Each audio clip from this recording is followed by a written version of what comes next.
Van 1 januari is al binnen de Iepenbier ministeries van Assen, Greens en Ljouwert fuseerd.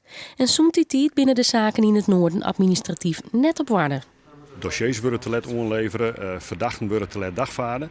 Nou, dat had je juist geleid tot een ruchter die had hem uteren. Die had zijn van ja, dat kist dan net langer. Die had hem in stevige bewuding in uteren. En ja, dat is een signaal wat oudjoon is en wat eigenlijk ik wel tot MH wij inmiddels begrepen oppakt is. Het heeft alles te maken met onze reorganisatie. We zijn natuurlijk nu één parket geworden. Groningen, Friesland en Assen zijn samengegaan in één parket. Maar dat betekent ook dat de 3 manieren waarop we het vroeger deden, ja, die moeten omgevormd worden tot één manier van werken. En dat heeft tijd nodig. In Assen, Greens en Ljouwert waard op verschillende wijzen werken. Daarom is nog net altijd duidelijk waar het weer verantwoordelijk voor is. De rechtbank had de zaak nou onkaart om te vinden dat het zo net langer kan. Ja, hopen dat het op korte termijn verbetert. Dat is eigenlijk op dit moment de situatie. En waarbij het belang van de rechtsziekenden, van de slachtoffer, van de vertochten, wat ons betreft voorop staat.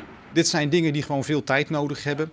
Daar doen we alles aan, daar zijn we heel hard mee bezig. Kijk, wij hopen natuurlijk dat het zo snel mogelijk is opgelost. Maar wanneer precies alles klip en klaar is en gestroomlijnd zal gaan, ja, dat valt op dit moment helaas niet te zeggen. Op 1 juli verhuizen de laatste medewerkers van het Iepenbier ministerie van Ljouwert naar Greens.